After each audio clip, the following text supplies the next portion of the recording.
Dernièrement, on a tous connu quelqu'un ou des gens dans notre entourage qui ont eu la grippe ou la gastro parce que on était dans une grosse période où il y en avait beaucoup.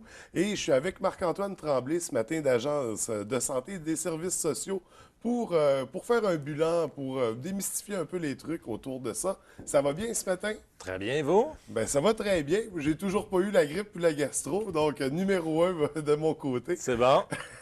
Justement, ben, parlant de la grippe, cette année, c'est ça, il y a eu la vaccination. On sait dans le temps des fêtes, il y en a eu beaucoup. C'est quoi exactement la souche qui court ces temps-ci, cette année? Cette année, c'est beaucoup le AH1, le AH3N2. C'est beaucoup celle-là qu'on a vu cette année par les tests de laboratoire. C'est vraiment la souche.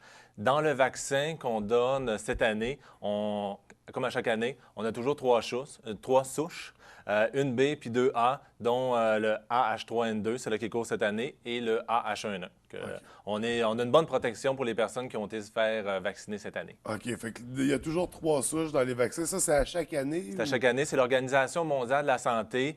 Eux, avec les épidémiologistes, ils regardent qu'est-ce qui circule autant dans l'hémisphère sud, dans l'hémisphère nord, puis ils font OK. des projections. Et cette année, c'est les trois souches, puis on est chanceux. On a la bonne souche dans le vaccin pour répondre, pour contrer le virus de la grippe cette année. Finalement, ça veut dire que présentement, dans le monde, c'est les trois souches en circulation. C'est les trois souches qui circulent le plus, qui avaient le OK. plus de potentiel. C'est sûr et certain, nous, c'est le AH3N2. Le AH1N1, cette année, on l'a vu un petit peu plus dans le coin de l'Amérique du Sud, dans l'hémisphère OK. sud. Est-ce que ça remonterait? Je ne penserais pas. Cette année, on n'a pas vu vraiment de cas C'est ça, ici dans parce la qu'on a région. entendu Là, tu parler sais. c'était la folie furieuse l'année En de sa 2009. sortie, disons. Bien, c'est une nouvelle souche, tout simplement. C'est sûr et certain, comme cette année, on parle beaucoup d'une épidémie de grippe. En 2009, quand le H1N1 est arrivé, on appelle ça une pandémie parce que c'était une nouvelle souche qu'il avait créé très rapidement un nouveau vaccin. Puis, on ne savait pas trop les conséquences que ça allait donner. Mais le H3N2, ça fait déjà plusieurs années qu'on le connaît, que c'est pour ça qu'on a pu l'inclure OK. dans la souche du vaccin, puis il n'y a pas de problème. J'avais l'impression qu'il y avait une nouvelle souche à chaque année de grippe, Non. que ça évoluait année après année. Il y a de temps en temps des nouvelles, mais il y en a beaucoup des vieilles aussi qui reviennent. Mais de temps en temps, c'est des cycles, ça aussi. OK. Là, tu sais. Mais on a trois souches et c'est l'Organisation mondiale de la santé qui s'en occupe. Puis que j'ai la AH1N1 ou la N2. AH3N2, comment je vais le savoir, en fait? Ça va être quoi la différence? Nous autres, on ne le saura pas. Il n'y a pas de problème là-dessus. On ne le saura pas. Ça va près tout le temps les mêmes symptômes.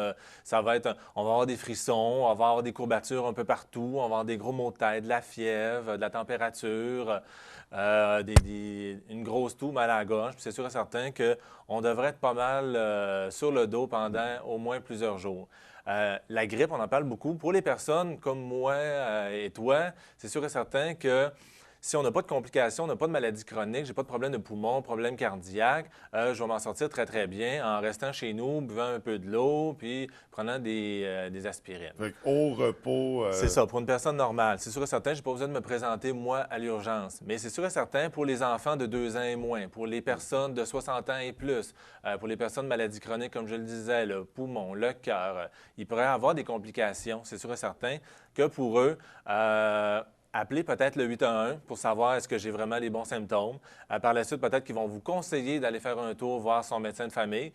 Et si c'est vraiment chronique, bien, aller faire un tour à l'urgence. Mais comme vous voyez, il y a comme une montée, tout simplement. Pas se présenter directement tout le temps à l'urgence. Là, tu sais, Il y a des étapes avant. il y a des étapes, il y a des personnes à consulter. Comme le 811, c'est 24 heures sur 24. C'est des infirmières, ils connaissent ça, qui vont pouvoir vraiment vous orienter vers les bons endroits. Tu sais. Puis si vous êtes capable d'attendre quand même quelques jours, bien, de temps en temps, d'aller faire un tour dans les cliniques sans rendez-vous chez les médecins, ou si vous êtes capable d'avoir votre médecin de famille, bingo. Là. Ça fait qu'au 811, on peut appeler, on décrit les symptômes parce que, Ouais. encore aujourd'hui, je pense que les gens confondent beaucoup le rhume puis la grippe.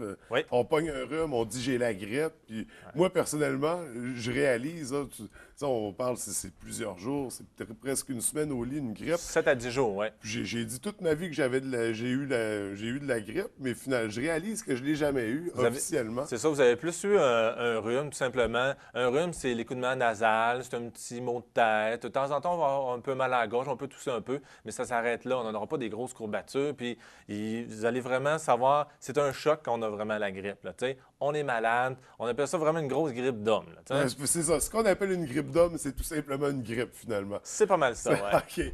Donc, c'est important parce que quand on a un rhume, j'imagine, c'est pas, C'est- c'est passager pour tout le monde, même les personnes, ouais, les enfants de 2 ans et moins, les personnes âgées, ceux qui ont il, des maladies chroniques, les il femmes il va y avoir enceintes. moins de problématiques avec un rhume. Un rhume, c'est ça. On va aller chercher du sirop, des Tylenol, puis ça va passer. On se lave beaucoup les mains, on s'hydrate beaucoup. Tu sais. Puis c'est sûr et certain, on fait attention. Si on tousse un peu, ben, tousser dans son coude, Ouais, de se laver énormément souvent les mains de ce temps-ci.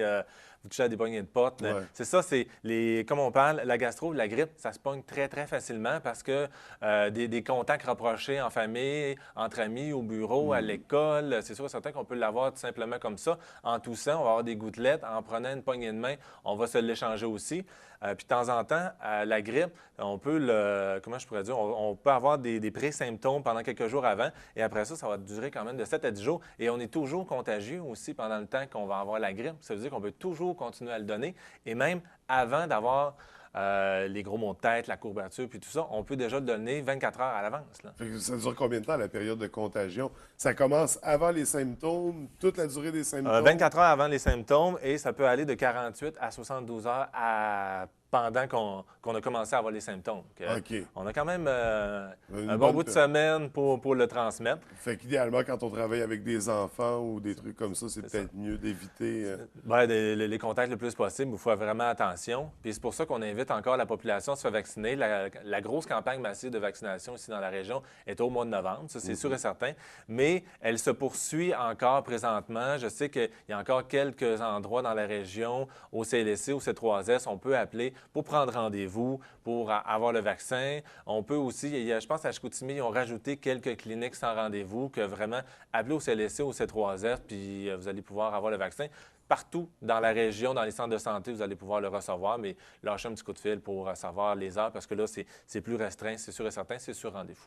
Puis c'est gratuit pour ceux qui. On parlait des Oui. personnes âgées, Ben, les personnes de 60 ans et plus, les enfants de 2 ans et moins, les professionnels de la santé, ceux-là qui ont des maladies chroniques aussi, ceux-là qui travaillent beaucoup avec des enfants ou avec des personnes âgées aussi, ils vont pouvoir l'avoir. Pour les personnes qui voudraient vraiment l'avoir aussi puis qui ne rentrent pas dans les critères d'accessibilité gratuits, bien, ils peuvent toujours, dans les cliniques de temps en temps médicales ou dans les pharmacies, ça coûte environ une vingtaine de dollars, puis ils vont pouvoir l'avoir. Et moi, je vous conseillerais de le faire le plus tôt possible parce qu'on est encore dans la période grippale. En ce moment, on a atteint le pic, le plus haut sommet qu'on pourrait dire. On va être sur un plateau encore pour au moins une semaine et demie. Mais nos épidémies, après ça, ça devrait redescendre. Mais les épidémiologistes disent qu'il y a une possibilité peut-être d'une recrudescence, OK. une recrudescence peut-être de la souche B au cours peut-être du prochain mois. Parce que la grippe, la période grippale, ça commence d'habitude début décembre et ça peut se terminer autant à la fin mars ou à la fin avril. Fait que Cette c'est année, l'hiver, finalement. c'est tout l'hiver, puis on est mieux de se protéger, c'est sûr et certain. Puis le vaccin, ça prend pour que ça soit à son, comment je pourrais dire, à une protection maximale, ça prend environ 2 semaines. C'est sûr et certain, plus tôt vous allez vous faire vacciner, mieux ça va être pour vous. Justement, pour en revenir au vaccin, puis corrige-moi si je me trompe, j'ai cru comprendre aussi, admettons, pour une famille qui a un enfant d'1 an, la famille aussi a droit au vaccin gratuitement, Oui, c'est ça, parce que étant donné qu'il côtoie l'enfant directement. c'est ça. Donc, sinon, il y a un frais pour le vaccin. Si je suis tout seul, Une vingtaine de dollars. une vingtaine de dollars, OK. Mais il suffit d'appeler pour s'informer aussi, pour prendre S'informer. rendez-vous. Pharmacie, il n'y a pas de problème. Il y a plusieurs pharmacies de la région qui l'offrent tout simplement aussi. On peut se faire vacciner directement à la pharmacie. Donc là, ces temps-ci, il y a de la grippe, mais il y a aussi de la gastro, Oui. qui est quand même très présente. On en voit beaucoup. Au niveau de la gastro, est-ce qu'on parle de souches différentes aussi ou la gastro, c'est de la gastro? C'est de la gastro tout simplement. C'est toujours les mêmes symptômes aussi. On va aller au sel plus souvent. Ouais. On va faire attention beaucoup de se déshydrater. Puis qu'est-ce qu'il faut faire? C'est se laver les mains, désinfecter la maison le plus possible, le plus prévenant. Parce que c'est sûr et certain, tant que la maison n'est pas désinfectée à 100 bien, la souche peut toujours tant qu'elle est présente dans la maison, on peut toujours la rattraper par la suite. OK, Et si je viens d'avoir la gastro, je peux réattraper la gastro aussitôt? si elle traîne encore sur votre comptoir, OK. sur la table, dans la salle de J'aurais été porté bain. à croire qu'elle nous laisse nous reposer un peu avant de, Non, non, non, de non, s'en c'est ça. reprendre à nous. immunisé, même si on l'a eu une fois pendant l'année, on peut le repogner de temps en temps une fois ou deux. Moi, j'ai vu beaucoup de mes amis qui sont parents. Les enfants l'ont attrapé à la garderie. Après ça, c'est les parents qui l'ont eu. Puis après ça, les enfants l'ont revenu avec. Ça peut durer longtemps. C'est sûr et certain, c'est l'hygiène qui est le plus important avec la grippe et la gastro. Ça, c'est sûr et certain. Fait que je présume qu'une gastro maltraitée peut durer plus longtemps que si j'avais suivi les consignes. Fait que ça peut être vraiment pénible longtemps. Ça peut être pénible longtemps, c'est sûr et certain qu'il faut faire attention, l'hygiène, tout ça. Mais ça dure pas mal. Là, on est dans le temps de la gastro. D'habitude, la période de gastro, c'est de 6 à 8 semaines. OK.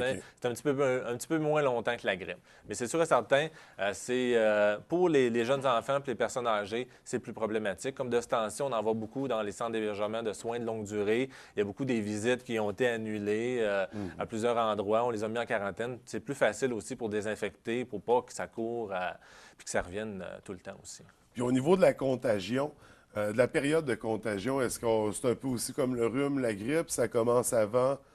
Oui, c'est un Puis- 24 un peu avant, puis 48, 72 heures encore par la suite. Là. OK.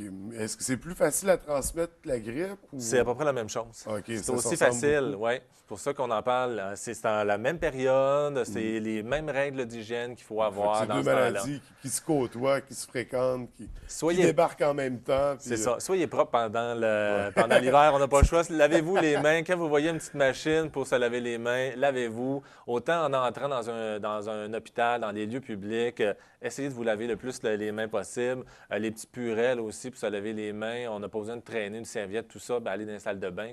Ça, c'est hyper pratique. Là. Et qu'est-ce qui fait que l'hiver est une période aussi contagieuse? Est-ce que c'est le changement de température entre l'intérieur et l'extérieur? Est-ce que c'est...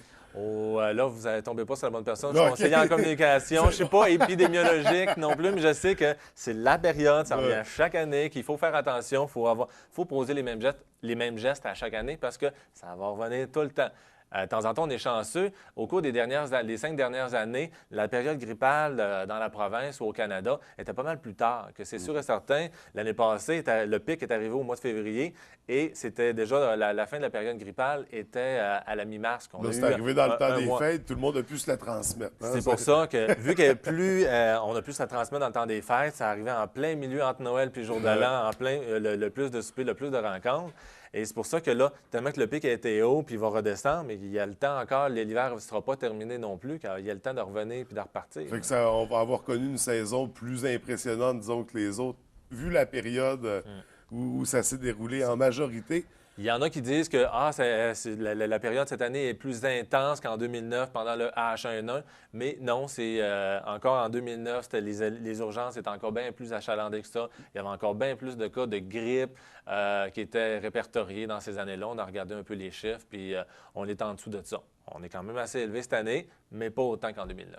Pour terminer avec la gastro, on ne parle pas d'un vaccin dans ce cas-ci. Non, c'est l'hygiène tout simplement. OK. Il n'y a pas de traitement, médicament, rien. Est-ce qu'il y a lieu d'aller à l'hôpital pour une gastro ou C'est la c'est pers- même contre-indiqué étant donné les... Ben, c'est pas contre-indiqué, c'est sûr et certain. Si la personne se fait déjà plusieurs jours, il n'est pas capable de se réhydrater, mais c'est ça, aller à l'urgence pour aller se faire réhydrater, aller voir un soluté, avoir au moins OK. avoir des sels minéraux. Je sais qu'ils en vendent aussi dans les pharmacies aussi. Là, regardez ça là, pour se réhydrater parce que c'est ça, vu qu'avec la gastro, on mange très peu, Ouais. il nous faut des vitamines, il nous faut quelque chose pour continuer à bouger, pour notre organisme, il faut le nourrir. Mais ça, on parle après un certain temps, pas à la première journée. Non, non, non, non, non, non, non, non. OK. Si ça s'éternise. Encore là, on fait le 8-1-1, Info Santé, on s'informe. Eux sont là pour nous diriger, nous conseiller. Ouais. Ils connaissent leur affaire 24 heures sur 24, Ouais. 7 jours sur 7. On peut appeler en tout temps. Marc-Antoine, malheureusement, on n'a plus le temps d'en parler. J'avais plein d'autres questions, mais, mais c'est pas grave. On va souhaiter que les gens, que ça se termine, cette épidémie de grippe et de gastro-là. Bien, c'est sûr et certain. À la fin de l'hiver, c'est sûr et certain que j'invite encore tout le monde à aller se faire vacciner, appeler votre centre de santé ou votre CLSC, puis c'est toujours encore disponible. Fait que les trois consignes, c'est repos, boire de l'eau Ouais. et l'hygiène, la priorité, très L'hygiène. important. Puis s'il y a des complications, c'est sûr et certain, appelez le 811 ou allez faire un tour voir votre médecin. Puis en cas d'urgence, bien, il y a l'urgence. Ben, excellent. Merci beaucoup. Ça fait plaisir. Bonne journée.